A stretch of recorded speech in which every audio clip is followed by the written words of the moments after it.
La paracha de la semaine nous parle de Balak, et de Bilaam, le prophète des nations. Mais avant ça, je voulais situer ce dont nous parle la paracha dans le contexte plus global de l'avance d'Israël vers son pays. Donc, ils étaient l'Égypte, on a eu un certain nombre de péripéties. Alors, je voudrais lire rapidement avec vous les différentes deux étapes particulières de cette avancée vers le pays. Ça se situe au chapitre 20, verset 14. Moïse envoie des anges, des émissaires, depuis Kadesh, Barnéa, là où ils étaient, vers le roi de Édom, le roi des Édomites. Et voilà ce qu'il lui dit. Ainsi parle ton frère Israël. Tu sais tout ce par quoi nous sommes passés. Nos ancêtres sont allés en Égypte, on était en Égypte plusieurs jours, années. Les Égyptiens nous ont fait du mal, on a prié vers Dieu, Dieu nous a entendus, il nous a libérés d'Égypte. Et maintenant, on va vers Israël, quoi. Et on est sur les bords de ta frontière. Alors, s'il te plaît, Neaberana, il faut entendre en hébreu, c'est très joli. S'il te plaît, laisse-nous passer par ton pays. Et on ne traversera ni les champs ni les vignes, et on ne boira pas l'eau de notre puits. Ça veut dire quoi, on ne boira pas l'eau de notre puits? On achètera de l'eau chez l'habitant, ça va te rapporter de l'argent, ne t'inquiète pas. Et on passera, on ira par la voie droite, et puis on ira ni à droite ni à gauche, jusqu'à ce que nous ayons traversé ton pays. Réponse, L'Otavor, tu traverseras pas mon pays. Pen Baherev et Tseliklatera, sinon je t'attaque avec l'épée. Et ils insistent encore, Moïse insiste auprès des messagers. Et si on boit de ton eau, et si on prend de tes animaux, on te paiera. On fera aucun dégât. Tu ne passeras pas. Non, tu ne passeras pas. Et puis, Édom, le roi d'Édom, s'attaque à Israël avec une grande armée. Et le texte termine, il n'a pas permis, alors Israël a fait demi-tour. Voilà comment ça s'est passé. Quelques temps après, la Torah, je vais très vite, ça vaut la peine de relire ces passages-là, c'est la fin de la paracha précédente. Quelques temps après, il traverse ce qu'on appelle l'Arnon. L'Arnon qui est une frontière entre Moab et l'Amoréen, une des peuplades de Canaan. Et là, il se passe un miracle. Israël gagne une guerre. Israël n'a même pas eu à faire la guerre. Ils étaient sur la montagne de part et et ils voulaient traverser en bas, et les Amoréens se sont mis de part et d'autre des montagnes pour les attaquer au moment où ils traverseraient l'Arnon. Et il y a eu un miracle dont personne ne s'est rendu compte, simplement c'est que les deux montagnes, la terre d'Israël, sentant que le peuple venait vers elle, a commencé à trembler, et les deux montagnes sont rentrées l'une dans l'autre, et ils sont morts. Ceux qui voulaient attaquer Israël sont morts. Premier miracle. Alors ils se sont rendus compte du miracle, même pas du miracle, ils se sont rendus compte qu'il y avait du sang sur la mer. Voilà, c'est comme ça que ça s'est passé. Premier miracle caché. On passe maintenant au chapitre 22. Alors, entre-temps, je m'excuse, j'ai oublié de dire, c'est qu'il y a eu la mort des leaders d'Israël. Myriam meurt et Aaron meurt. Donc, on sent vraiment qu'on se rapproche du pays où le peuple devra travailler par lui-même. Alors, si on arrive au chapitre 21 maintenant, chapitre 21, et ça va changer complètement la donne. Voilà comment Israël s'adresse à eux. Israël envoie, c'est plus Moïse qui envoie, c'est Israël, c'est le peuple maintenant. C'est plus Moïse, c'est le peuple. Israël Melachim, ils envoient des messagers à Sihon, le roi de Hémoréen, pour lui dire et Abera Be'artsecha, je vais traverser ton pays. Pas s'il te plaît, laisse-moi traverser. Non, non, je vais traverser ton pays. On va rester correct. On ne passera ni à travers les champs, ni à travers les vignes. On ne boira pas de notre eau à nous, personnellement. On va prendre le chemin, la voie royale, et Sihon ne permet pas toujours d'attaquer, de passer. Et puis, il arrive avec une armée et il s'est battu contre Israël et Israël est sorti gagnant. Israël les a massacrés complètement. Et Israël, à ce moment-là, a pris leur terre et c'est le début de la conquête. Voilà, en gros, où est-ce qu'on en était. Changement de style. Au début, c'est très obséquieux. Maintenant, c'est la choutpa israélienne qui l'emporte. Et Israël s'installe maintenant du côté est du Jourdain face à Jéricho. Entendant cela, Balak, qui est le roi de Moab, commence à paniquer. Il s'est dit à Sihon et Og, les deux grands géants qui les protégeaient, et se sont fait massacrer. Alors on a besoin d'autre chose que la guerre. C'est pas par les moyens naturels qu'on va réussir à vaincre ce peuple-là. Sur le plan militaire, on n'a aucune chance. Alors on va faire appel à quoi? Eh bien, à un grand sorcier. Ce grand sorcier s'appelle comment? Il s'appelle Bilaam. Bilaam, on l'envoie chercher. Et Bilaam, il est connu par tout le monde, et il avait déjà prédit à Balak qui serait roi. Et Rachid va maintenant vous poser une question intéressante. Pourquoi Dieu a-t-il fait reposer son esprit majestueux sur un païen pervers? On apprendra la perversion de Bilaam au cours de la paracha. Réponse, pour que les autres nations n'aient pas l'excuse de dire, alors maintenant on ne parle plus seulement que de la nation d'où vient Bilaam, et en fait il n'a pas de nation Bilaam, il n'a pas de terre, il n'appartient à personne, c'est un mercenaire, pour que les autres nations ne puissent pas dire, si nous avions eu des prophètes, nous aurions aussi retrouvé le droit chemin. Autrement dit, pas d'excuses. Et Rachid continue, car au début, les nations respectaient les lois sexuelles. Donc, ils auraient pu avoir des prophètes qui auraient été corrects. Mais Bilaam leur a donné le conseil de s'adonner à la prostitution. Et c'est la fin de la paracha. On voit que les filles de Moab, etc., vont se donner, se prostituer contre monnaie idolâtre au Béné Israël qui arrive, c'est l'histoire de la semaine prochaine avec Pinchas.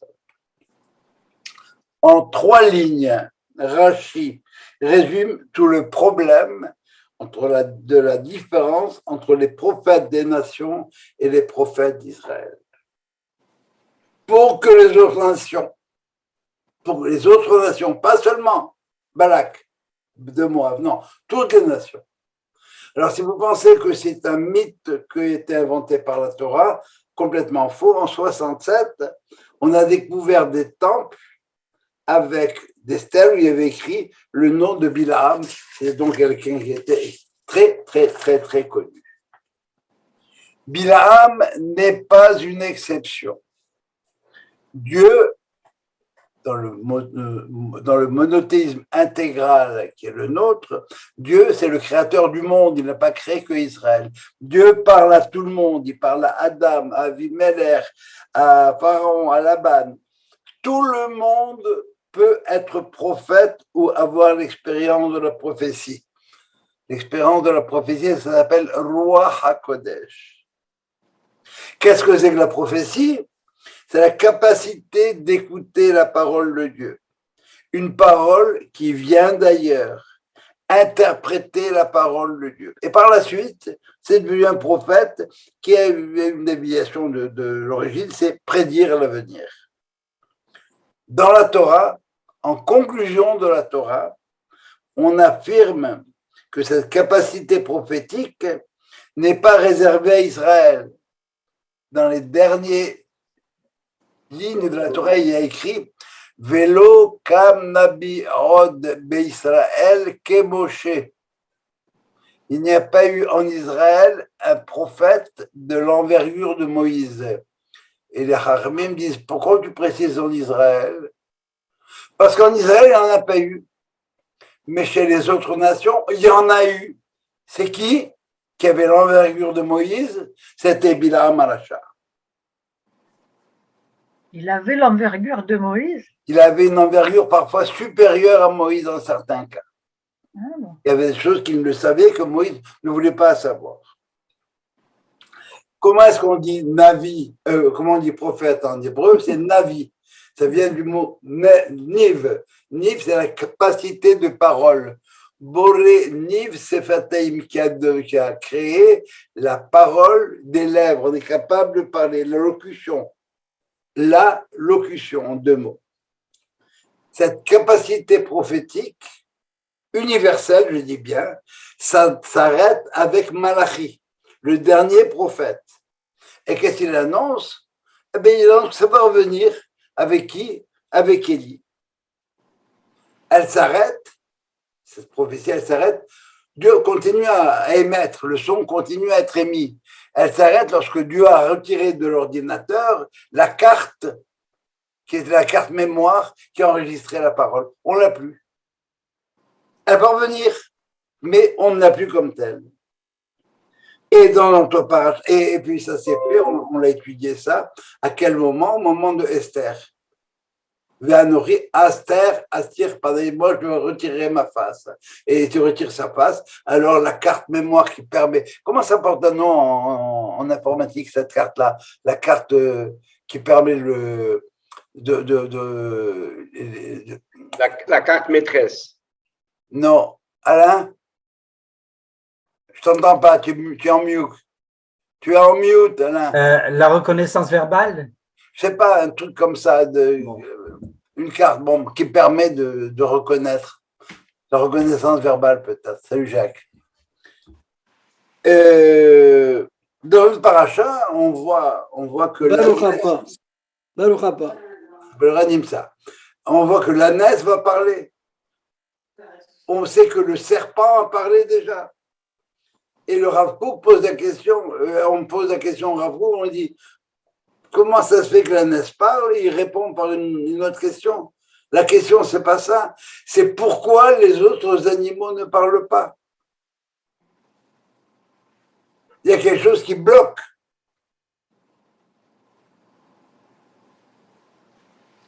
Et il faut voir que la capacité de parole, c'est une capacité qui définit l'être. Dans les niveaux d'être, on a le minéral. Comment dit-on minéral en hébreu? Domem. Ça veut dire silencieux.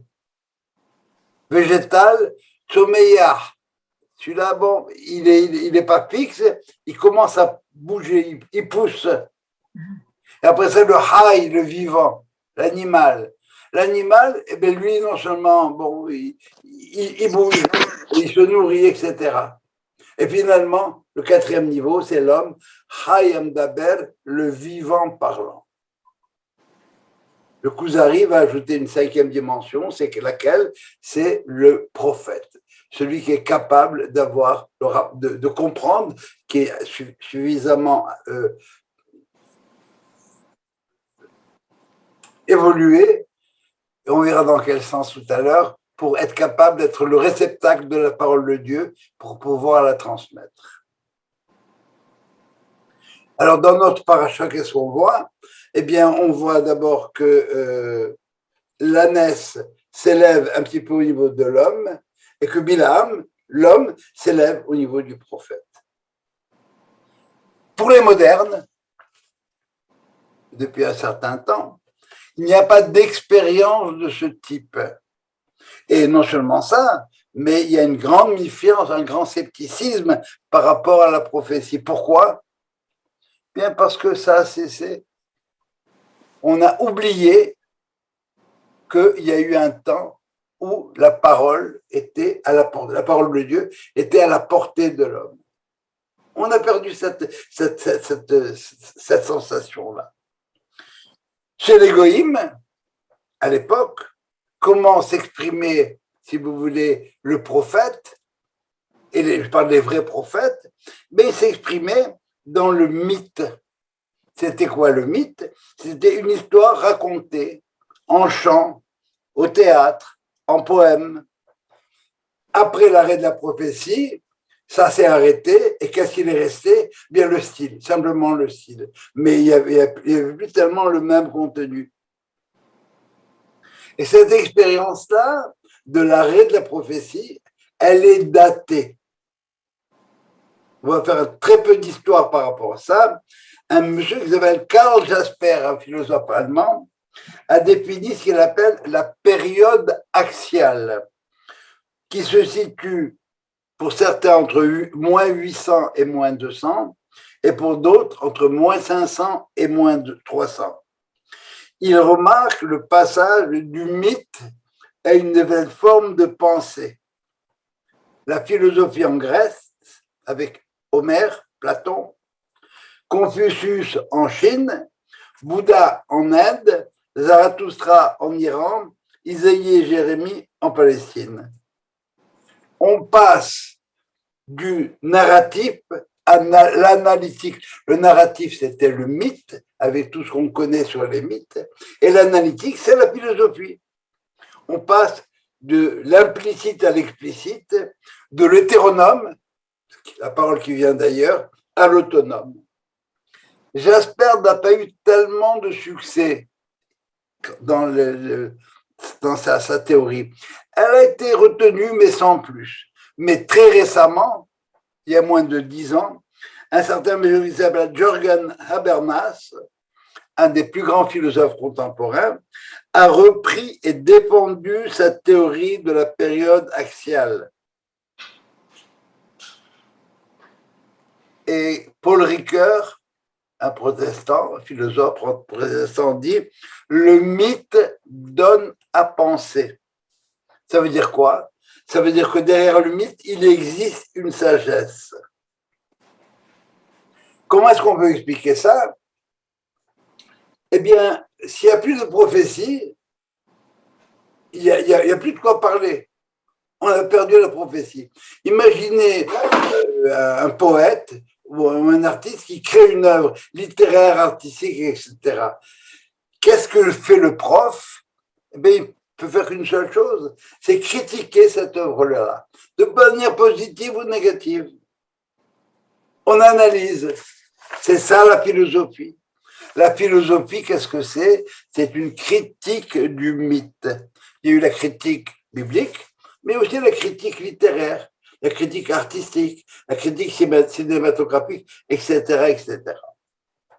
Lorsque le Ricoeur dit que le mythe donne à penser, Rabbi Sadon Cohen nous dit, clairement, il nous dit, il faut savoir que Platon a rencontré Jérémie. Et le Nazir, l'élève du Rav Kook, qui a écrit un livre, qui était un philosophe, un pur de philosophie, un docteur en philosophie, donne énormément d'exemples où il y a des rapports entre les philosophes de l'époque et les prophètes d'Israël. En Orient, il y a quand même eu un maintien de l'expérience prophétique au niveau de la pensée, avec ce qu'on appelle la mystique orientale. Dans notre paracha, que va nous dire Balak, chapitre 23, verset 16, nous dit « Il me fait venir d'Aram, Balak, le roi de Moab, depuis les monts de l'Orient. C'est quoi ces monts de l'Orient dont nous parle Balak ici? Eh bien, c'est les monts dont on fait référence dans l'histoire d'Abraham, qui nous dit quoi? Dit Abraham a renvoyé tous les fils des concubines vers quoi? Vers l'Orient, après leur avoir donné plein de cadeaux. Et c'est quoi ces cadeaux qu'il leur a donnés? Les Haramim m'expliquent, il leur a donné le nom de l'impureté, de comment diagnostiquer l'impureté. Et c'est là qu'on retrouve la deuxième partie de Rashi. Première partie de Rashi qu'on a citée au début, c'est l'expérience prophétique, elle est universelle, tout le monde peut l'avoir. Mais une condition, c'est de ne pas tomber dans le travers de non-respect, dans le cas précis de Rashi, des interdits sexuels. Pour être prophète en Israël, il y a une condition, un inconditionnel préalable. C'est quoi l'inconditionnel préalable? C'est de la moralité. Pour les goïms, le prophète peut être immoral. Exemple, Bilam.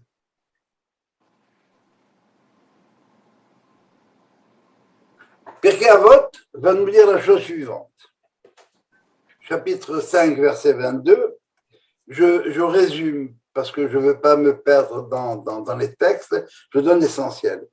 Le Pirkei Avot nous dit comme ça: tout celui qui possède les trois qualités suivantes est un disciple d'Abraham, et les trois vices opposés, un disciple de Bilam.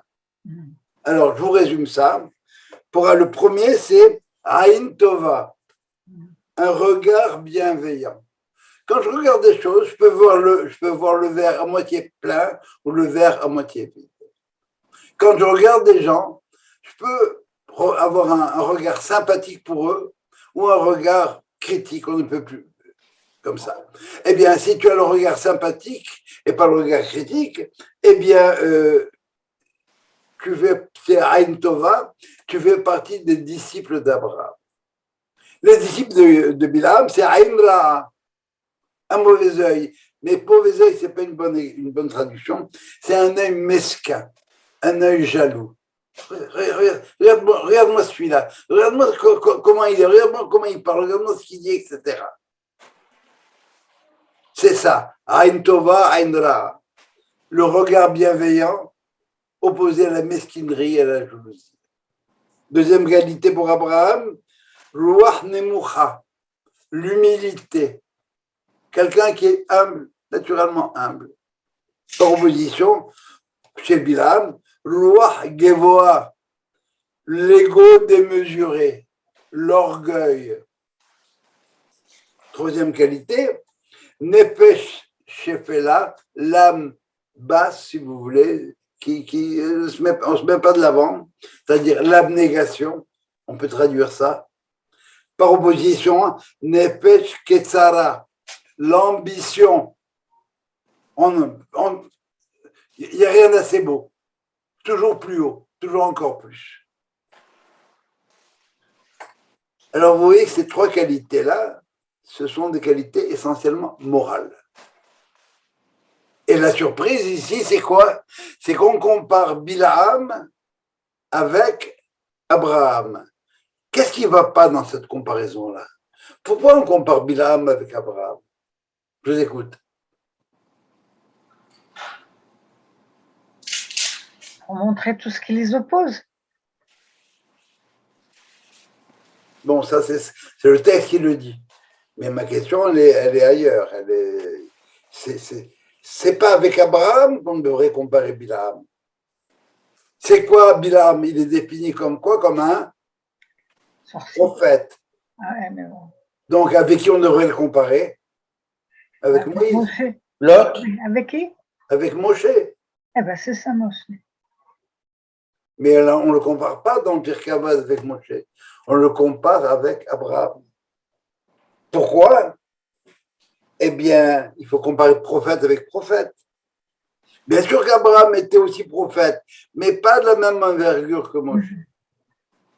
Pourquoi? Pour bien montrer que ce sont ces vertus morales qui faisaient défaut à Bilam, alors que les Havot, Abraham en tête, est un modèle de moralité. C'est clair jusqu'à présent? Comment ça se fait que chez les Juifs, il faut être d'une moralité implacable pour pouvoir être prophète, tandis que chez les autres, ce n'est pas nécessaire? Ben, c'est pour ça que chez les autres, les prophètes sont de l'ordre de Bilam. Ce pas des prophètes qui ont fait tellement avancer leur nation.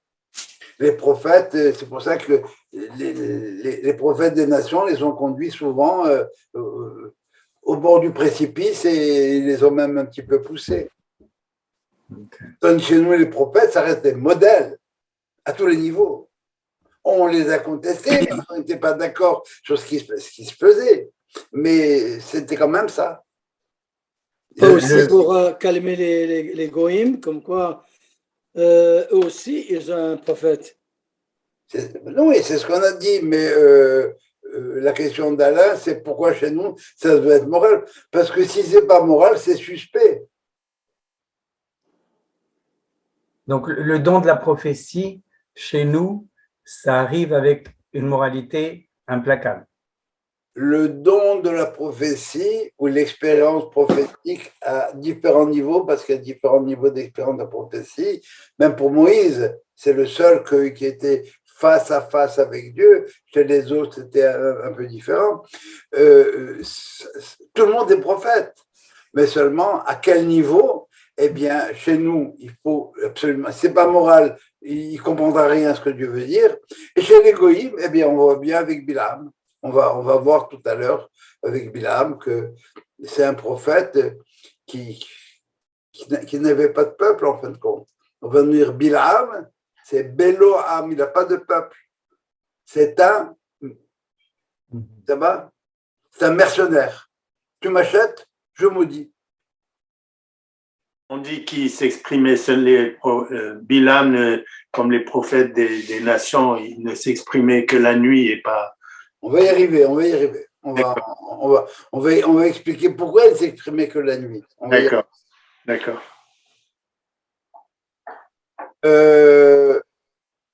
On retrouve chez Bilam la volonté de faire comme les prophètes d'Israël, comme les sages d'Israël. Par exemple, il sait que les sages d'Israël ont apporté des sacrifices, alors il demande au roi de lui préparer 7 autels à UTELS, et dans chaque autel, il a apporté des sacrifices, et au total, c'est les 42 sacrifices qu'il a apportés, qui sont comparés par des haramim aux 42 lettres qui sortent de Anna, Bechoa, Gedrat, Yeminecha, etc. Ça va? Et c'est en fin de compte les mêmes 42 lettres qui sont dans les 2 premiers psukim de la Torah, dans le premier et le deuxième verset, Bereshit bara Elohim, alors vous compterez, etc. Oui, Henri. Pourquoi alors comparer Bilam à Moshe, alors que Bilam était un dieu qui aimait, un idolâtre, il aimait les idoles, etc., alors que Moshe était tout le contraire. On n'a jamais dit que Bilam aimait les idoles. Bilam n'était... Ah bon? Il y a nulle part il a écrit ça. C'était un mercenaire. Il avait une capacité prophétique élevée, au moins comme Moïse, certains disent plus, mais il s'en servait pour se faire payer sans plus. Il y a une chose qui l'intéressait, c'était lui, l'argent, ce que ça pouvait lui apporter. Mais il avait cette capacité prophétique. Ce n'était pas un maître des idoles. Il y a nulle part écrit, à ma connaissance, que Bilam était idolâtre. Ah bon. Ok. Ok. Et oui, il adorait quelque chose, lui. L'argent, le bonheur, le plaisir, oui. Mais pas un idolâtre au sens de. Excuse-moi, j'ai Oui. une question. Est-ce qu'ils naissent prophètes ou est-ce qu'il y a une école de prophètes Qu'est-ce qui fait que Bilham, par exemple, est prophète? Il est né comme ça. Il est né avec ce don de prophétie-là. De la même manière qu'il y en a qui naissent avec les yeux bleus et d'autres avec les yeux verts, Bilham, il est né avec la capacité prophétique. C'est un don. Tu as un don. Tu peux naître avec un don énorme pour la musique. Si tu ne la pratiques pas, bien, tu ne seras jamais un virtuose. Est-ce que c'est général pour tous les prophètes? Pardon? Est-ce que C'est valable pour tous les qu'ils prophètes. naissent prophètes? Encore une fois, tout le monde naît avec une capacité prophétique, à un niveau ou à un autre. Bilham est né avec une capacité prophétique particulièrement élevée. Et comme l'a dit au début, c'est pour que les nations ne puissent pas dire qu'ils n'ont pas eu Moïse. S'ils avaient eu Moïse, ils auraient été dans le droit chemin, et ce que nous dit Rachi. Mais Bilham avait cette capacité-là. Comment est-ce qu'on est servi? Il ne s'en est pas servi comme Moïse. Mais en quoi il était prophète? Puisque, qu'est-ce qu'il a fait comme prophétie? Il a tout ce que tu voudras. Il était reconnu. Dans Rachi, on apprend au moins une chose, c'est qu'il avait dit à Balak qu'il allait être roi. Il avait prophétisé que Balak serait roi. Je vous ai dit tout à l'heure que son nom figurait dans des temples jordaniens. Ça veut dire qu'il était reconnu comme étant un grand prophète. Oui. Mais tu n'avais pas déjà dit dans un cours qu'il y avait des écoles de prophètes? Non, ça c'est, oui, tu as absolument raison. Alors par la suite, chez nous en Israël, quand quelqu'un avait cette capacité prophétique élevée, il y avait des écoles de prophètes. Qu'est-ce qu'on leur apprenait? À déchiffrer. Mais pour rentrer à l'école de prophétie, il fallait apporter un certificat de vaccination morale. On était vacciné contre l'immoralité. Un test anti-immoralité. Voilà. C'était pas nécessairement des gens extrêmement érudits et brillants. C'est ce que j'avais déjà lu. Ils avaient la capacité prophétique et dépendant de leur background, ce qu'ils avaient réussi à travailler sur eux-mêmes, eh bien, ils étaient à un niveau plus ou moins élevé. C'est pas uniforme. Hein. Il y a des prophètes au niveau de Moshe Rabbeinu et chez les Goïms de Bilham, et il y a des gens qui ont ce qu'on appelle Roi HaKodesh. Quand on dit que Rashi a écrit son commentaire avec le Roi HaKodesh, eh bien, c'est l'équivalent, si tu veux, de dire que c'est une forme de prophétie. Quand on nous dit qu'il y a des gens qui étudiaient avec Eliyahu Hanabi, c'est une autre forme de prophétie. C'est différents degrés. Mm-hmm. Très bien. Ça répond à vos questions? Oui. C'est bon jusque-là? Alors, si vous voulez, voilà, Bilham, c'est un mercenaire, il n'est fidèle à personne, sinon à lui. On va encore comparer Bilham et Abraham Abinu. Le texte va nous dire, chapitre 22, verset 21, Vayashkem Bilham baboker, Vayahabosh et Atono. Il s'est levé de matin, il a sanglé son ânesse. Abraham, on retrouve exactement la même chose. Vayashkem Abraham baboker, Vayahabosh et Hamoro. Oui. Il s'est levé de bon matin,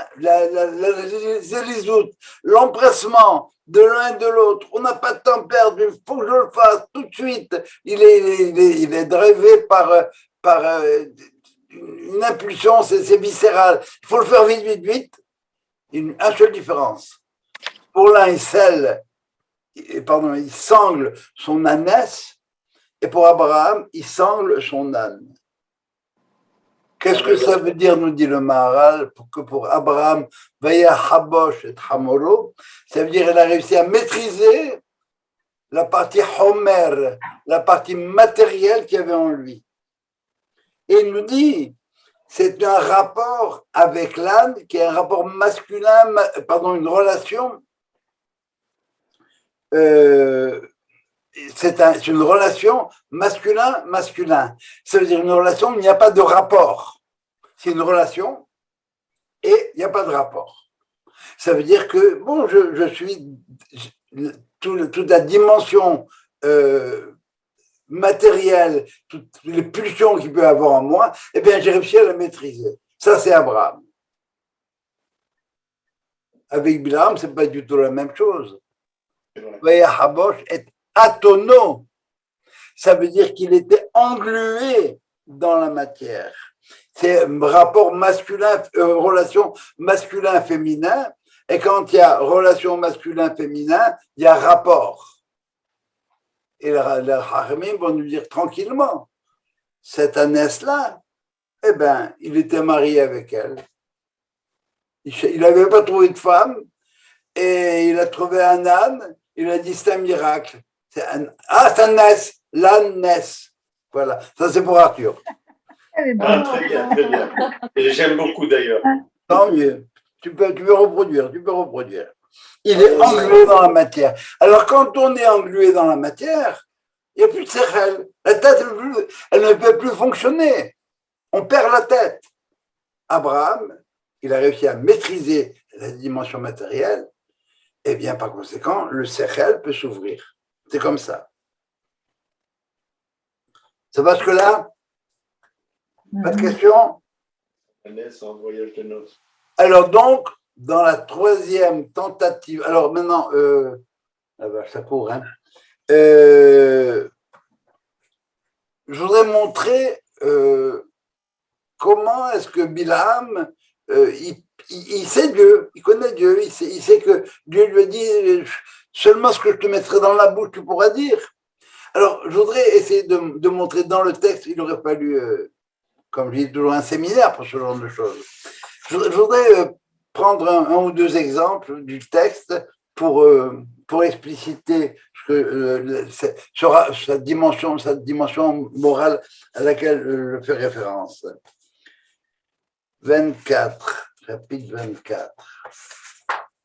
Alors, il y a eu trois tentatives de Balak pour que Bilaam puisse voir le peuple de différentes manières, afin de pouvoir finalement le maudire, mais il n'a jamais réussi à le maudire. Alors, je voudrais prendre cette troisième tentative. Voilà ce que nous dit le texte. Vaïssa Meshalo Vayomar. Il a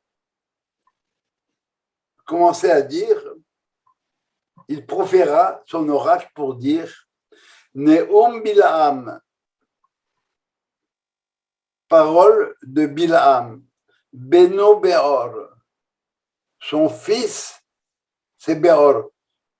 Beor, c'est le nom de son père. Maintenant, son père est devenu son fils. Pourquoi? Bien parce qu'il était plus grand que son père en prophétie, en capacité de malédiction. C'est quoi capacité de malédiction? Littéralement, la malédiction, c'est dire le mal d'eux, sans plus. Alors, si vous ouvrez les journaux du monde entier, vous allez trouver des malédictions pour Israël. On a dit du mal d'Israël. On les a traités de tous les ismes possibles. C'est ça la malédiction. Quand on dit Israël, c'est un peuple conquérant, comment il a dit De Gaulle là-bas, peuple Sûr de lui-même. Dominateur. C'est genre avec la belle image de Kim qui montre un gars avec la tenue d'Auschwitz sur les barbelés, un peuple puissant, dominateur, et sûr de lui, puissant et dominateur. Voilà. Ça, c'est une malédiction, ça. On déduit le mal d'eux. C'est ça la malédiction.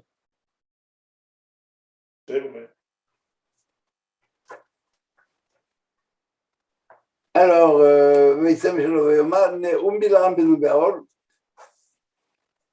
parole de l'homme.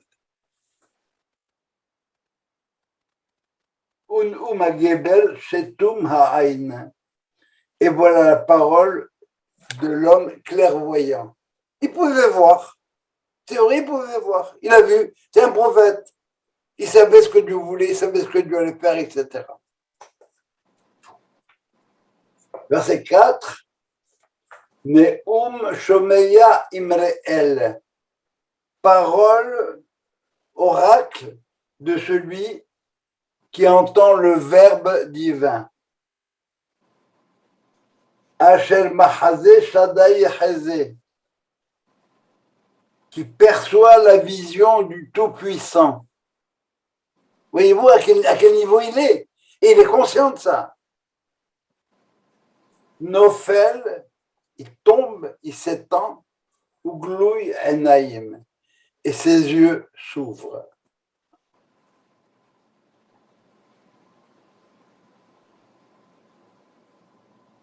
Rachi, il n'a de révélation que le soir. Et c'est vrai que toutes ces histoires de magie, sorcellerie, spiritisme, ça se fait pas le jour, ça se fait le soir, dans la nuit. C'est pas au grand jour, comme Moïse devant l'assemblée qui parle en plein jour à tout le monde. Ça se fait dans catimini, on voit rien. Pourquoi? Les Rajé va poursuivre. Il n'avait pas la force de rester debout. Nofel, il tombe. Pourquoi il n'a pas la force de rester debout? Parce que Rachid nous dit, il était incirconcis. Ah. Ça veut dire quoi? Ça veut dire il peut voir, mais il ne peut pas être vu, parce que ce serait disqualifiant. Vous avez entendu parler de Platon et de Socrate? On a parlé de pédérastie, d'homosexualité, on a parlé de pédophilie. Bon, mais c'est un peu ça. C'était les prophètes de leur temps, ces gens-là. Mais voyez-vous, est-ce quelle est la morale? C'est pas net, c'est pas clear cut. Pourquoi? Parce que c'est pas moral, parce que c'est impur.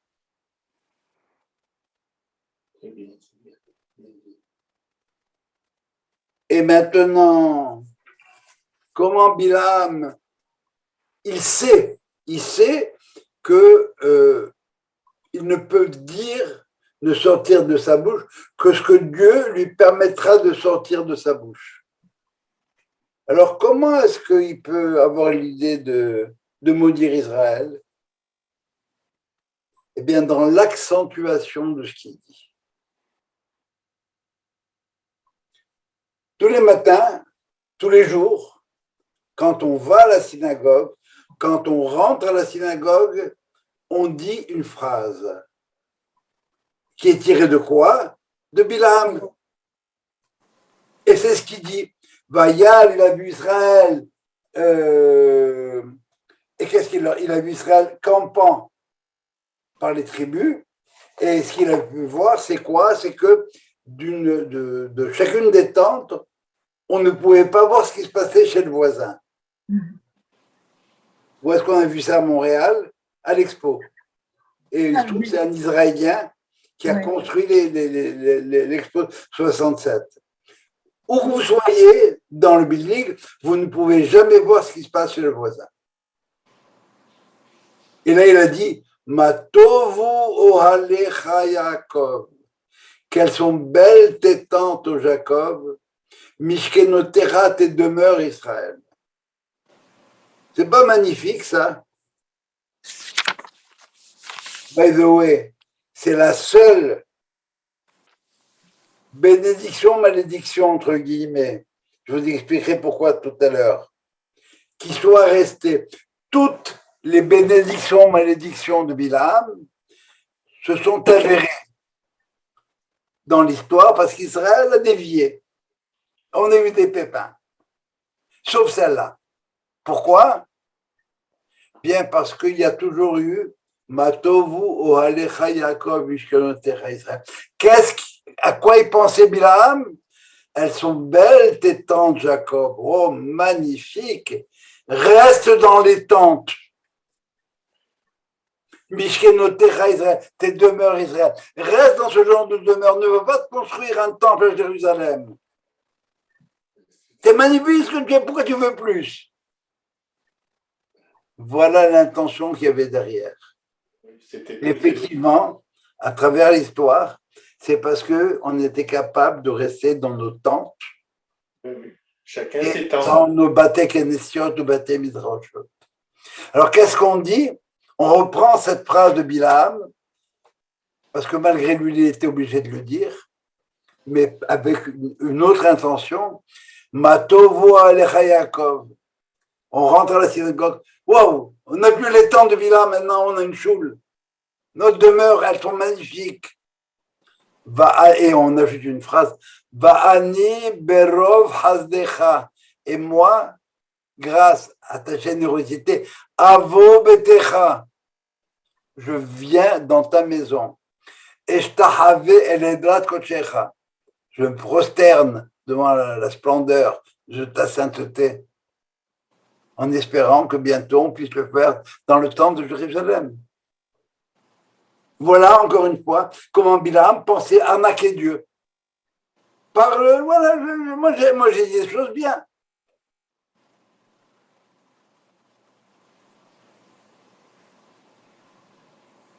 Et un autre exemple, c'est la chose suivante, il dit Hen am levada dishkon ou bagoyim lo yachashev. Hen, voici un peuple, un peuple, levada dishkon, il réside tout seul. Ou bagoyim lo yachashev. On ne le compte pas parmi les nations. C'est magnifique ça. Jérémie dit la même chose. Il dit Hashem badad yanchenu. Dieu nous conduit solitaires. Cette solitude d'Israël, c'est une réalité. Notre définition, le point de départ, c'est Abraham. Abraham à Ivry, Abraham l'hébreu. Pourquoi à Ivry? Parce que le monde entier est d'un côté et Abraham est de l'autre. On n'est pas comme les autres. Pourquoi on n'est pas comme les autres, va nous dire Judas et Lévi? Eh bien, parce que pour qu'une roue tourne, il faut que le centre soit immobile. Alors, on ne bouge pas, nous, pour permettre à la roue de tourner. Ça, c'est la manière positive de voir les choses. Mais vous avez l'autre manière qui a donné lieu à Montréal à un grand scandale. Vous vous rappelez de l'affaire Morin? C'est ce qui a amené la démission de Lucien Bouchard. Qu'est-ce qu'il a dit, Morin? Ah, vous les Juifs, c'est jamais la même chose. Il parlait, je ne sais pas trop où, avec Colbert, le sénateur, et Colbert lui dit, mais tu ne peux pas comparer la Shoah avec ce qui se passe ailleurs dans le monde. Et il a répondu, Morin, vous les Juifs, ce n'est pas la même chose.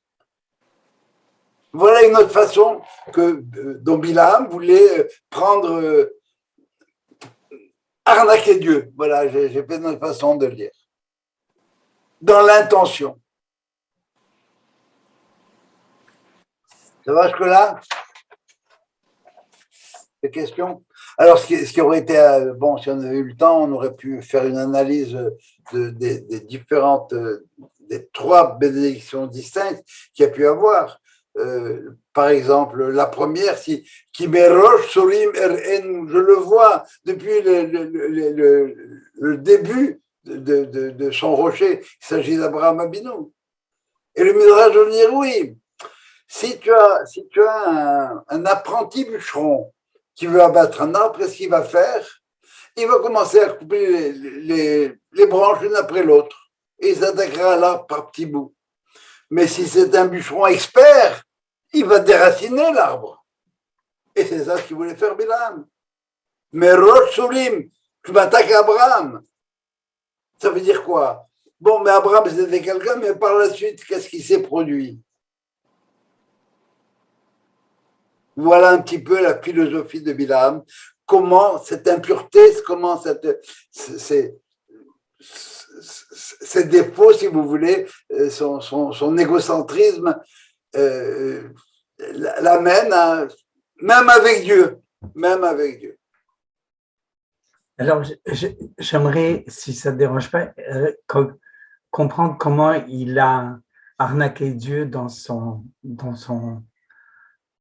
prophétie. Alors, le deal, c'est le suivant. Tu ne diras que ce que je te dirai de dire. Mm-hmm.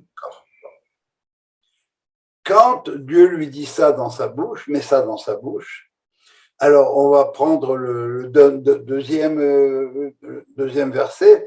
C'est un peuple qui vit solitaire. Ça va? Et quand je te dis c'est un peuple solitaire, ça peut avoir deux significations. Il vit tout seul pour permettre aux autres de s'épanouir, ou bien celui-là, il est inassimilable. C'est la même chose, c'est le même résultat. Qu'est-ce que j'ai dans ma tête à moi, le prophète de malheur? C'est, moi, je dis les mots que tu m'as dit de dire. Tu es seul, tu es quelqu'un, tu fais bande à part. Ça peut être une qualité, ça. Tu ne veux pas te mêler, comme dit, comment il dit Brassens, quand je me tiens loin, ça va, je me tiens loin de tous les autres, quand on est une bande, etc. Ok. Et ça veut dire quoi? Ça veut dire qu'il est inassimilable aussi. Elles sont belles détentes, magnifiques, oui, et elles sont correctes, l'intimité de chacun préservée. Oui, c'est vrai. Mais c'est aussi que tu es inassimilable. Tu n'es pas comme les autres. Pour qui tu te prends? Ok. Le Maharal va aller très loin pour ça. Il va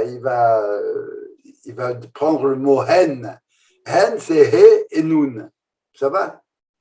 Et il va dire que ce sont les deux seules lettres au niveau de 0 jusqu'à 10 et de 10 jusqu'à 100, dont le complément ne peut être fait que par la même lettre. N, ça valeur 5, et pour arriver à 10, il faut un autre 5. Tu ne peux pas. Avec 1, tu ajoutes 9, avec 2, tu ajoutes 8, etc. La même chose pour les dizaines.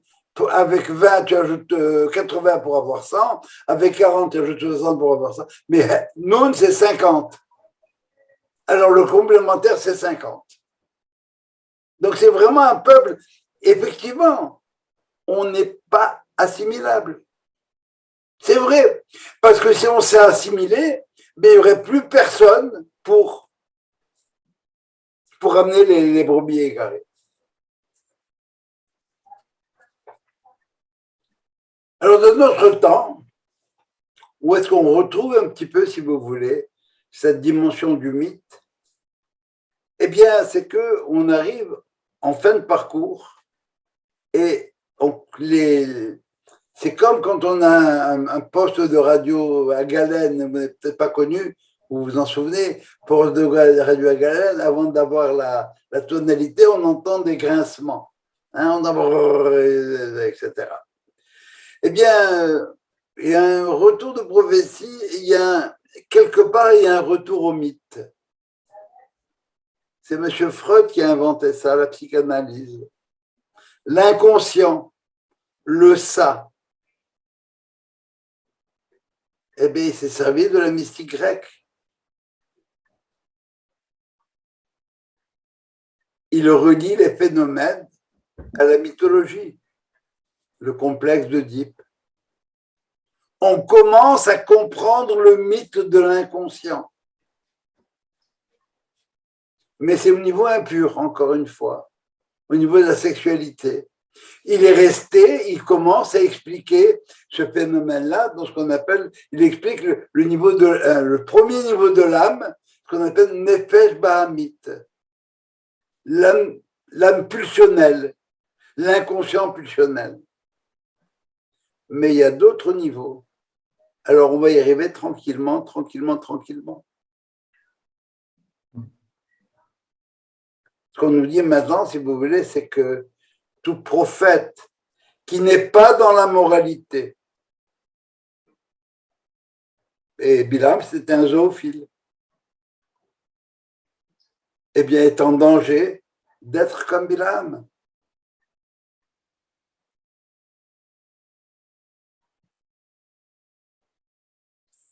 Voilà, en gros, ce que notre paracha nous dit à propos de Bilam, l'importance de la moralité. Et en fin de compte, c'est toute la différence entre Israël et les nations. On confond légalité et moralité aujourd'hui. Quand on dit mais c'est légal, Ouais, c'est légal, c'est vrai. Est-ce que c'est moral? Qu'est-ce qu'on veut comme Premier ministre, comme chef politique? On veut un chef politique efficace ou un chef politique moral? Pendant longtemps, Hitler, c'était un chef politique efficace. On ne parlera pas de sa moralité. La même chose pour les différents systèmes qu'on a pu connaître. Voilà, Rabotaï. Est-ce que vous auriez des questions?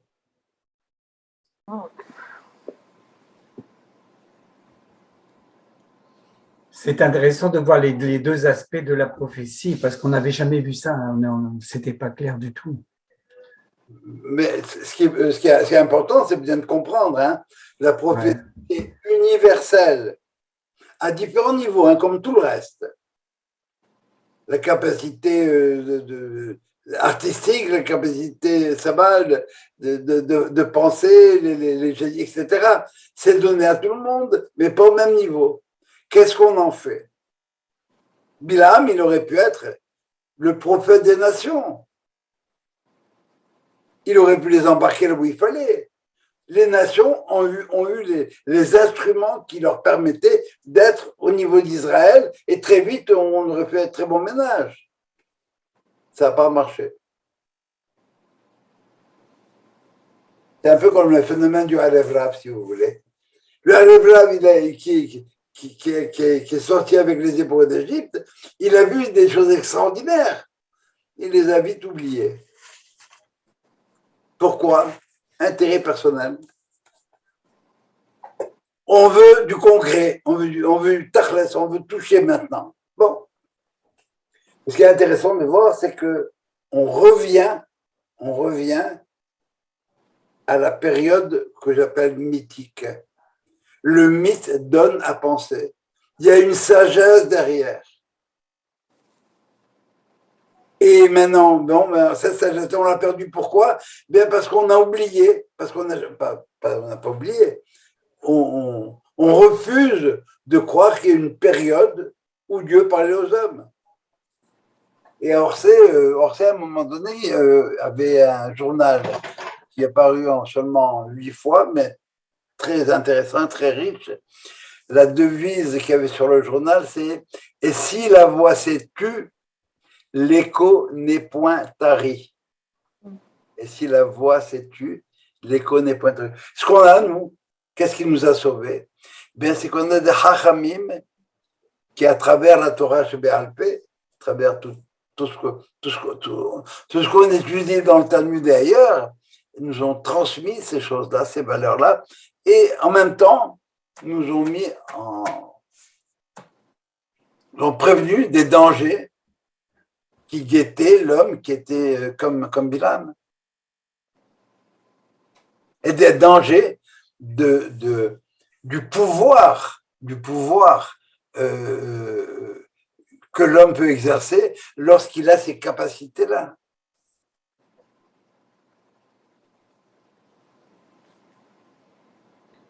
Voilà.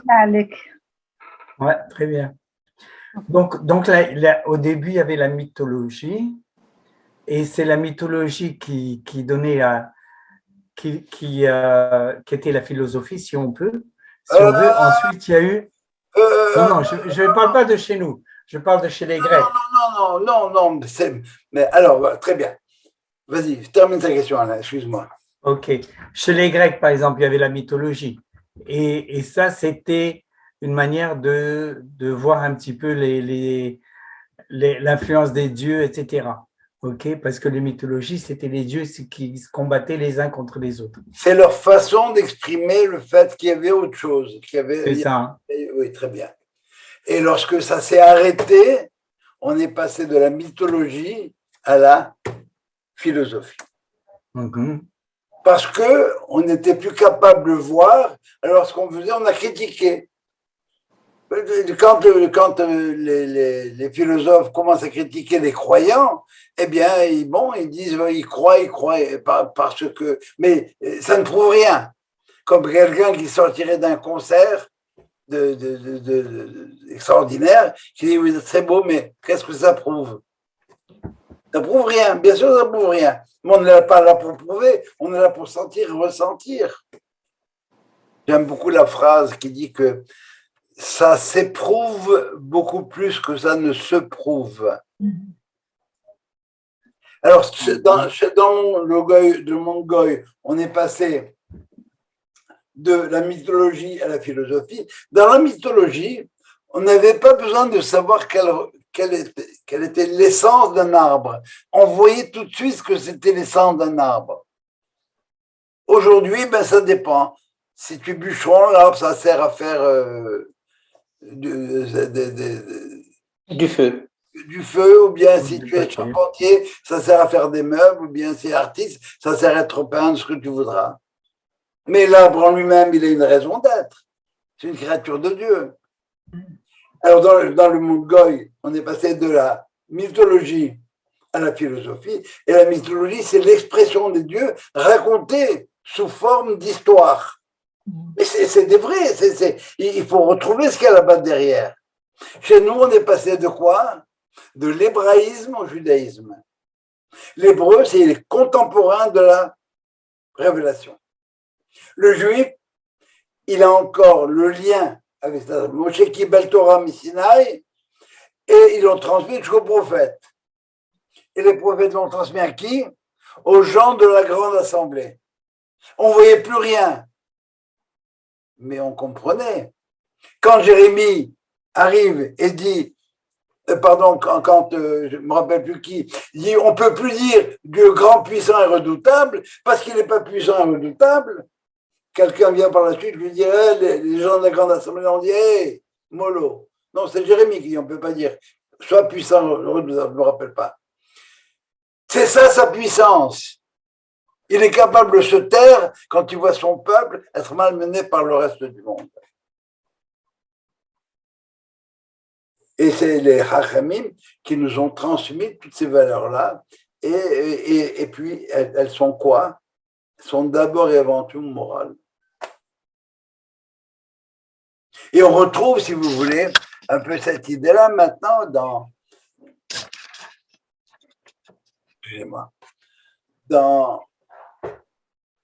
la contestation entre les gens qui prônent d'abord le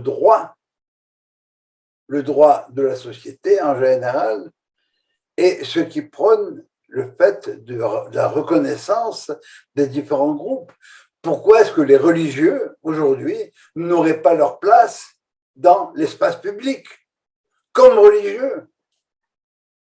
Alors, les uns te disent, c'est à cause de l'ordre, il faut protéger l'homme. Très bien, l'autre dit, mais en voulant protéger l'homme, moi, tu ne me protèges pas. Je veux avoir mon mot à dire. Moi, l'islamiste, moi, tout ce que vous, moi, l'homosexuel, je veux avoir mon espace public, ma place dans l'espace public. De quel droit tu m'en empêches? Donc, tu fais du fascisme par rapport à moi. Alors maintenant, qu'est-ce qu'on garde, qu'est-ce qu'on ne garde pas, moral, pas moral, tout ce que vous voudrez, c'est là que ça se joue. Et en Israël, dès qu'un premier ministre, on veut s'en débarrasser, la seule chose qu'on lui reproche, c'est sa moralité. Qu'est-ce qu'on reproche à Bibi? Eh bien, les pots de vin, le favoritisme. Mais fondamentalement, il est efficace. Il n'y a personne qui lui arrive à la cheville. Alors, est-ce qu'on est prêt à sacrifier un peu de moralité par rapport à ça? Il y en a qui vont vous dire oui, d'autres qui vont vous dire non. C'est tout. Voilà, Rabotaï. Thank you. Merci, beaucoup. bonsoir. Bonsoir. Merci beaucoup, Hazak. Merci. Welcome back. Bye bye. Welcome back.